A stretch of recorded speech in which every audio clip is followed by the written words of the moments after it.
Les Ardennes sont fortifiées.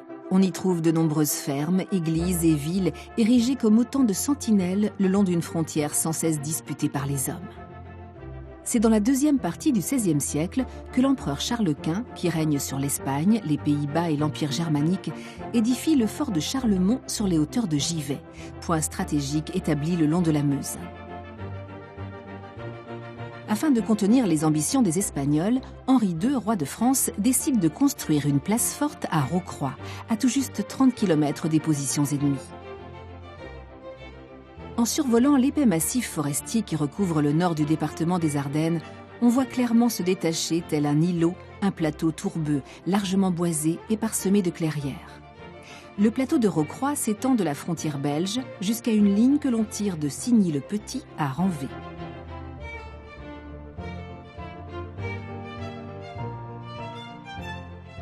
On peut imaginer qu'à l'époque des rois belliqueux, on comprit rapidement l'aspect stratégique d'un tel plateau.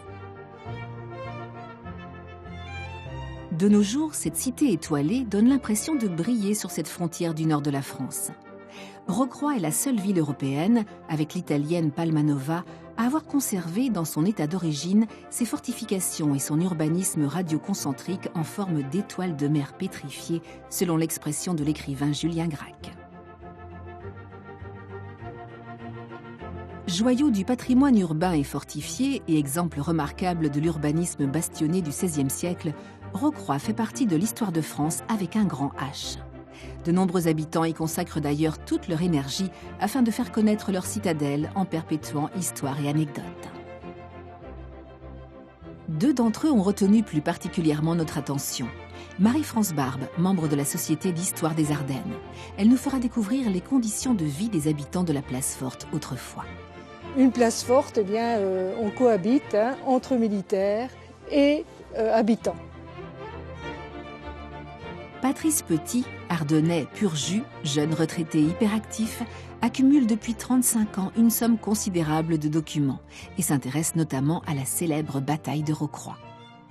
C'est le type même de fortification rasante où on n'avait pas à cette époque tous ces toits ou tout ce clocher qu'on voit. Les militaires avaient demandé que les toitures soient cachées par les fortifications. Patrice Petit rejoint Jean Viard, agent forestier, passionné d'histoire et fin connaisseur des sous-bois. Il nous emmène sur un site où subsistent les premiers vestiges de présence humaine sur le plateau de Rocroi. Donc là, Jean, on est sur un endroit typique du plateau de Rocroi, une riaise. Oui, donc ici on est sur la riaise du Trou du Blanc, donc c'est un marais qui fait en gros 14 hectares. Donc c'est un bas marais, on a une profondeur de tourbe ici, de tourbe brune qui fait à peu près 1 mètre. Ici c'est une zone en plus très protégée, on a énormément de plantes rares, on peut trouver la drosera, l'orchis d'Esfaigne. C'est une réserve biologique forestière d'intérêt national. Donc Jean, sur le plateau de Rocroi, il n'y avait pas d'habitants. Grosso modo, on peut dire que dans les temps les plus reculés, ça n'a jamais été habité. C'était peut-être pas habité, mais je vais te faire voir un endroit que tu ne connais pas, où les gens venaient quand même. C'est un endroit ici qui est plein de ressources, donc tu verras.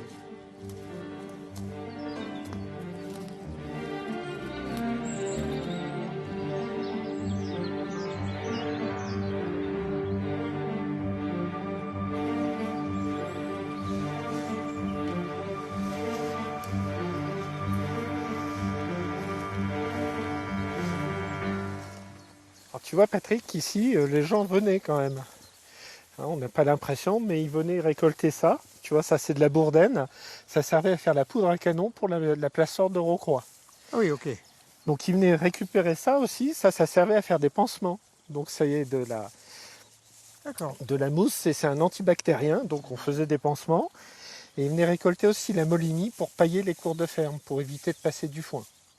Donc c'est dommage de passer du foin qu'on peut donner à manger aux animaux, alors que ça c'est pas mangeable, mais ça fait un très bon paillage. Puis tu as pu remarquer, on est sur une butte ici. Oui.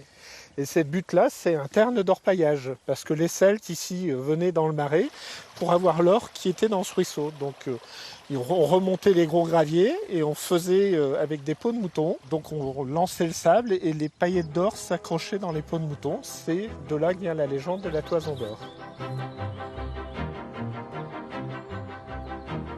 À l'époque médiévale, le plateau de Rocroi dépendait du comté de Champagne. En 1198, on édifia une chapelle dédiée à Saint-Nicolas et autour de cette chapelle primitive s'élevèrent les premières habitations sous l'impulsion d'un certain Raoul Ier, dit Rau.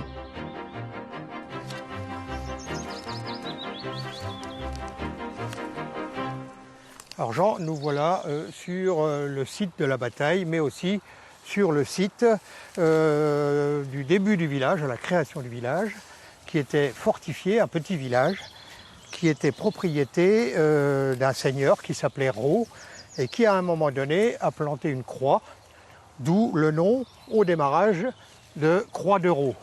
Ah, donc c'est de là que vient Rocroi. C'est de là que vient Rocroi, Croix de Rau transformée en Rocroi. Et ensuite, à la sortie du Moyen-Âge, le roi François Ier a choisi ce site parce qu'il était entouré de marécages. Donc ils ont souhaité construire des fortifications, et des fortifications rasantes, pour donner un effet de surprise lorsque l'assiégeant pouvait arriver et qu'on ne voit rien au milieu du plateau. Le principe, c'était d'essayer d'écraser tout ce qui était les fortifications du Moyen-Âge. D'ailleurs, les militaires demandaient à ce que les maisons soient les plus basses possibles.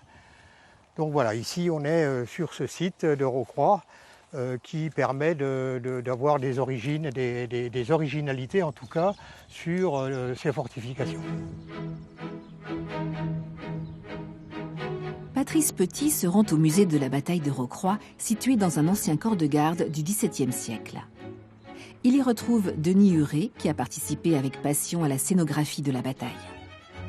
Nous sommes ici devant le plan relief, un très beau plan relief de la ville de Rocroi, ville qui a été fortifiée en 1555 dans un plan et un système bastionné, rasant, dans lequel on retrouve encore aujourd'hui les 5 bastions. Et ce qui fait la particularité de Rocroi, aujourd'hui, ce sont ces rues en étoile, donc on l'appelle la ville en étoile, hein, les rues qui sont radioconcentriques et qui se dirigent toutes vers, il y a 10 rues, vers la place d'Armes, la place centrale. Mais cette place forte a souvent été assiégée ? Assez souvent. Et le siège le plus célèbre, ou la bataille la plus célèbre, c'est 1643. Les Espagnols qui occupaient la Belgique actuelle sont venus envahir et assiéger la place par le nord. 1643, pourquoi ? Tout simplement parce que Richelieu et Louis XIII, les deux têtes du royaume, sont décédés coup sur coup et donc ont affaibli politiquement le royaume. Mais le duc d'Enghien, qui lui était en Picardie, a été bien renseigné sur l'avancée des troupes espagnoles et il est venu leur faire face là-bas au sud de la ville. Et on est arrivé donc le 19 mai 1643 où il y a eu la fameuse bataille de Rocroi, où nous allons aller au niveau de ton diorama de 2500 pièces. Voilà. Donc là, Denis, nous sommes sur la maquette que tu as fabriquée, la maquette de la bataille de Rocroi. Et ce qui m'intéresse, c'est de savoir un petit peu comment tu as fabriqué tous ces personnages et toutes ces figurines. Je commence par faire un petit croquis à l'échelle de la figurine du petit soldat. Ensuite, je le colle sur un petit morceau de résine que je viens sculpter. Voilà différents stades de sculpture. Une fois que j'ai fini la sculpture, je réalise un moule en silicone, un moule élastique. Une fois qu'il est refermé, je coule du métal. Et donc, une fois que la figurine est coulée, je l'ébarbe, je retire ce qu'il faut, et ensuite, je n'ai plus qu'à la peindre et la décorer. Et à la fin, voilà un très beau porte-drapeau espagnol. C'est ce que l'on trouve en finale sur cette maquette. Et donc maintenant, tu vas pouvoir m'expliquer comment s'est déroulée la bataille. À Rocroi, on avait en présence pratiquement toute l'Europe guerrière, comme on a l'habitude de dire. Il y avait une multitude de nations, des Espagnols bien sûr, des Français évidemment, mais également des Portugais, des Italiens, des Allemands, des Suédois, des Croates, des Suisses, des Écossais. Et en fait, vers 4 heures du matin, toutes les armées se sont mises en place. Ce que tu as représenté ici représente donc la cavalerie de l'aile droite française, à la tête de laquelle on trouve ici le duc d'Enghien, qui a chargé la cavalerie de l'aile gauche espagnole. Il a effectué un effet de contournement autour de l'infanterie espagnole. Donc à un moment donné, au bout de quelques heures, l'infanterie des tercios espagnols, qui était invaincue depuis un siècle, s'est trouvé encerclé par ce qu'il restait de l'armée française, presque toute l'armée française, alors que les 2 cavaleries espagnoles s'étaient débinées, comme on dit, en déroute. Donc cette bataille s'est terminée vers 10 h du matin, au moment où les Espagnols ont rendu les armes. Ce que l'on dit habituellement quand même, c'est que si cette bataille n'avait pas été gagnée par le futur Grand Condé, Louis XIV n'aurait pas régné. Les différentes mises en œuvre des fortifications du XVIe au XIXe siècle ont nécessité le remodelage complet du relief.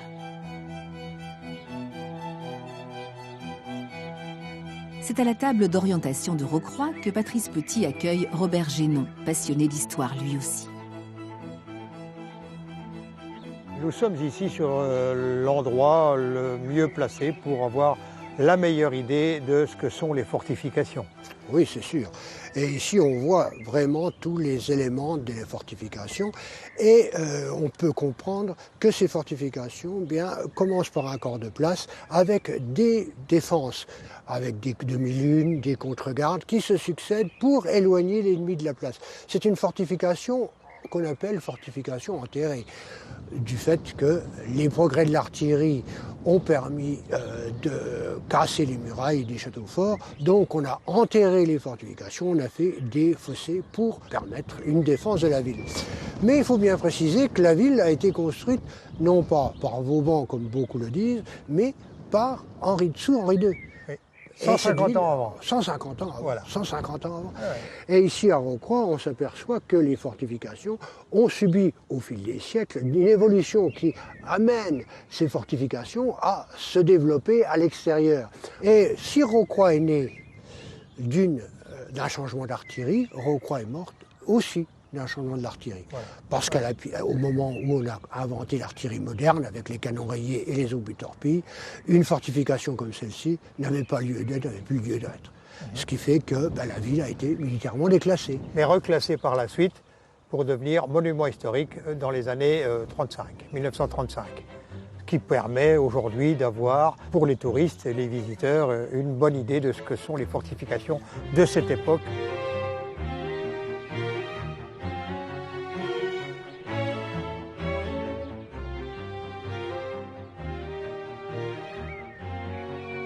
Les fortifications font donc partie d'un patrimoine qu'il faut entretenir.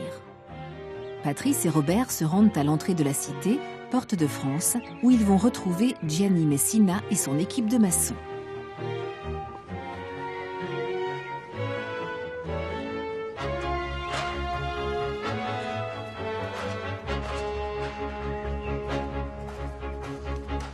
Bonjour Gianni. Bonjour. Bonjour, ça va. Alors les restaurations, ça se passe bien? Ça avance bien, ouais. Ça avance bien, oui. Et la technique, c'est une donc, technique en scène? On refait à l'identique, du moins on essaie de ce qui a été fait par nos ancêtres. On refait les murs avec un fouillis, avec les pierres en couronnement. Et comme vous voyez là, sur ce qui reste à faire, il ne subsiste plus rien. Donc on retrouve des alignements comme on peut. Et puis on fait un mélange pour être sûr de ne pas avoir toujours des zones trop neuves. Pour essayer de donner quelque chose qui reste ancien et authentique, quoi. Donc on dispatche de ce qu'on récupère, on fait des tris de celles qui sont encore convenables à remaçonner et puis on les remélange avec la pierre neuve, quoi. Donc ça donne un ensemble plutôt cohérent. Oui, c'est bien fait. Oui, c'est très beau, c'est bien, c'est vraiment bien restauré. Ça fait un beau mur d'ensemble qui est parfait. Ça remet un coup de jeune au rempart. Puis des fois on a des belles découvertes, on découvre des pierres qui sont enfoncées depuis déjà pas mal d'années. Les pierres datées, on en a déjà trouvé 2 qui dataient de 1844. Donc c'est toujours sympa de se dire qu'on remaçonne une pierre, on lui redonne une deuxième vie. Bon, alors on va pas te laisser prendre plus ton temps, tu as encore du boulot. Et puis tu as encore tous les remparts à faire, alors bon courage. Le mur m'attend. Allez, au revoir. C'est vrai qu'on a là un beau chantier de restauration, ils ont encore beaucoup de travail à faire, et ils ont bien travaillé. Faut bien se dire quand même que, à l'origine, les remparts ont été construits par des gens qui venaient travailler à la corvée, 500 personnes toutes les semaines, des 57 villages autour, qui devaient travailler à la corvée. Quand même. À la corvée. On travaillait pour le roi, c'est tout, pour rien d'autre. Pour le roi, pour rien d'autre. Tout juste nourri. À peine nourri. Oui. À peine nourri. Et c'est vrai que ça fait un énorme travail et beaucoup de sueur et beaucoup de sang parfois. Dans un cadre militaire, la place centrale est un point de convergence où les rues permettent aux soldats de se déplacer rapidement d'un point de l'enceinte à un autre, afin de repousser d'éventuelles attaques ennemies. La place forte de Rocroi a conservé de nombreuses maisons anciennes des XVIIe et XVIIIe siècles. Cette beauté austère rend toujours perceptible l'atmosphère qui régnait autrefois. Marie-France Barbe et Denis Binet, maire de Rocroi, nous convient à une petite balade urbaine. Rocroi est une ville atypique, c'est-à-dire que toutes les rues convergent vers les remparts. Toutes les rues sont droites, excepté la plus ancienne qui est légèrement courbée. Et puis nous arrivons ici devant une maison qui est considérée la plus ancienne. Et dans cette maison naquit Marie-Catherine Huard, qui était l'épouse de Gaspard Monge, le célèbre mathématicien Gaspard Monge, qui était directeur de l'école du génie à Mézières, qui habitait ici dans cette maison et qui est aussi ami personnel de Napoléon Bonaparte et qui a créé Polytechnique. Oui, effectivement, on peut penser que c'est la maison la plus ancienne avec ses agrafes 1676. Mais au départ, elle n'était pas en pierre, elle était en torchis. Parce que les habitants prenaient ce qu'ils avaient sous les pieds pour construire leur maison. Alors le torchis, qu'est-ce que c'est? C'est de l'argile que l'on mouille, que l'on patouille, comme selon les termes sur le plateau, et on met du crin de cheval. Et on le plaque entre des morceaux de bois. Lorsque les remparts ont commencé à être fortifiés avec des pierres, eh bien les habitants ont profité de l'apport de ces pierres. Alors ici, on a du quartzite. Des encadrements avec la pierre bleue de Givet, c'est déjà une certaine richesse. Et puis ce beau balcon, parce que de là-haut, eh bien, on assistait aux revues sur la place. Une maison là, ici, hein, avec des lucarnes et puis des pierres qui sont apparentes, c'est bien. Et des fenêtres dont les dimensions ont été respectées, plus hautes que larges. Oui, tout à fait. Ici, oui. Avec des divisions à 2 x 3 carreaux. Oui. Ah ben nous voilà devant l'an 12. Alors nous sommes ici devant une maison qui est la fin de l'époque révolutionnaire. Il faut savoir qu'à la Révolution, Rocroi a perdu son titre de Rocroi. Les révolutionnaires ne voulaient plus entendre parler des rois. Donc Rocroi a été rebaptisé Roc Libre.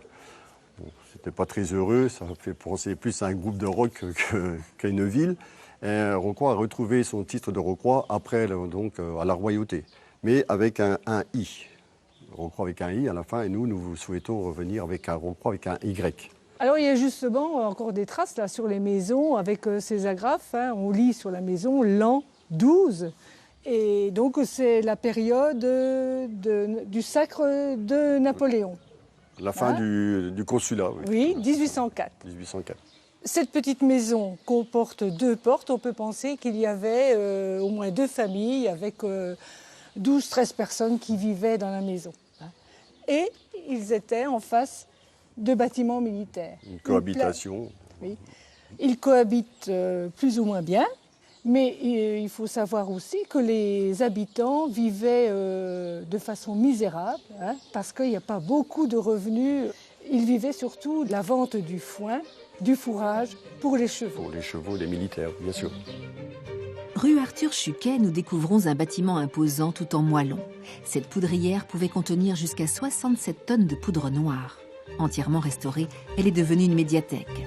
Patrice Petit y retrouve Philippe Génaud, collectionneur d'un illustrateur méconnu et enfant du pays, un certain Chéri Héroard. Bonjour Philippe. Salut Patrice. Je vois que tu travailles sur... Sur Héroard, oui. Toujours la même passion. Ah oui, d'accord. Avec, donc ça, c'est sur la bataille, en fait. C'est un dessin à la plume que Héroard avait dessiné en 1958 pour La Grive, la revue de Jean-Paul Vaillant. Et donc c'est Condé qui est en train de saluer ses soldats après sa victoire contre les Tertios. Et ce qui est intéressant dans cet article, c'est que c'est Héroard lui-même qui l'a écrit. Il a commencé à dessiner à quelle époque Pas Rocroi. Rocroi, il y a passé très peu de temps. Hein, il revenait en vacances tous les ans voir son grand-père. Il raconte d'ailleurs ses courses folles dans les fossés des remparts et même au cimetière où il allait volontiers s'amuser. Et ensuite, il est parti avec sa mère et le nouveau compagnon de sa mère à Pontivy. Je vois que le dessin est très fin et comment il s'est fait connaître en fait Mais ça, c'est pourtant une œuvre de jeunesse. C'est 1902. 1902. 1902. D'accord. C'est la première œuvre parue l'a été dans une revue qui s'appelait la Revue de la Jeunesse. Tu es un vrai collectionneur d'Hérouard, toi. Oui. C'est pour ça que tu peux nous montrer un petit peu toute ta collection. Et alors là-dessus, derrière, on a. Alors voilà, ça c'est la carrière c'est la carrière qui démarre vraiment avec la vie parisienne. De 1907 à 1952, il fournit presque un dessin par semaine. Ça peut être des dessins très élaborés, comme cette couverture par exemple, couleur, mais ça peut aussi être dans un certain nombre de numéros. Des dessins noirs et blancs, il y a même des publicités, il y a... Et on retrouve toujours la même finesse de dessin. À la fin de sa carrière, il a même collaboré avec la maison Rossignol, maison pédagogique. On a tous eu ça dans nos classes. Oui, ça nous rappelle notre enfance. Tout à fait. Donc là, tu vois la victoire de Valmy, là où naît la nation française. La retraite de Russie. La retraite de Russie. Ouais. Et puis là, les poilus dans les tranchées de Verdun. Il y a une vraie mise en scène. Il y a une vraie mise en scène. Et puis, il y a un souci du détail. Et toujours, comme pour les femmes de la vie parisienne, un rendu des drapés, des plis, des costumes de soldats qui est tout à fait extraordinaire.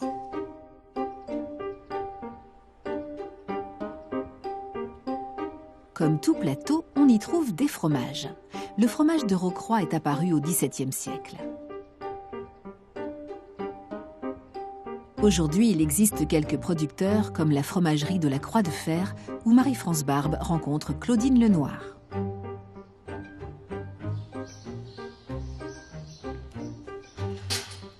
Bienvenue Marie-France dans notre exploitation. Avec Claudine, je suis ravie de faire enfin votre connaissance, de voir comment vous fabriquez le fromage de Rocroi et comment fonctionne votre ferme. Mais voilà, nous on a 120 bovins ici sur une exploitation de 67 hectares. On fabrique différents produits dont le Rocroi, le beurre et puis tous les autres produits bien sûr. On va aller les voir justement, ils sont là. Alors montrez-les-moi. Alors, il y a le Rocroi, mais vous savez, pour faire un bon Rocroi, il faut écrémer. Donc, il faut retirer la matière grasse du lait. Donc, pour ça, c'est un 0%. On prend le lait écrémé. On va mettre des ferments qui vont travailler pendant à peu près 1 heure, 1 heure et demie.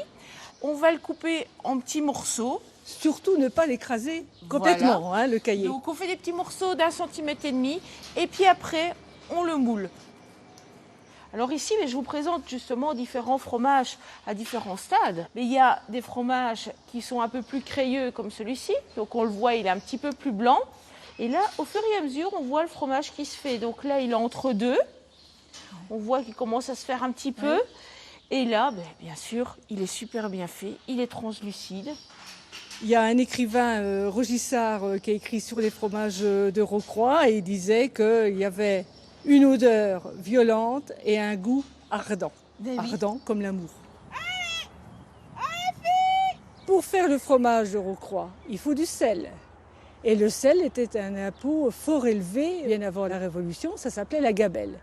Donc les habitants ont obtenu un privilège, c'est-à-dire qu'ils recevaient 7 livres de sel par vache pour effectuer leur fabrication de fromage. On trouve à Rocroi un restaurant qui propose des recettes conçues autour du fromage de Rocroi, comme le crousti ou la pizza. Claudine invite Marie-France à une dégustation.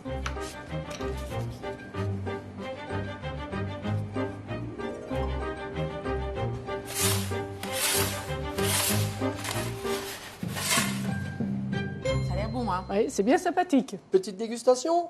Oui, volontiers. Allez alors. Hop là. Merci. Merci. Elle est bonne quand même. Hein. Ah oui, c'est bon. Et puis le goût du fromage, c'est bien... Il n'est pas trop fort non, parce que c'est bon. cuit, c'est ça qui est Oui, bien. à la cuisson, il n'a pas du tout le même goût que... Ça a la petite particularité du Rocroi, mais le goût est un petit peu atténué. Avec la crème et les pommes de terre, c'est délicieux. Hein.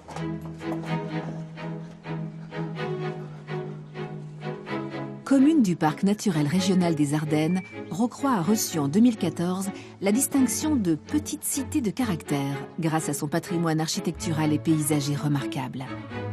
Gageons que l'étoile des Ardennes saura vous séduire par son histoire et son originalité.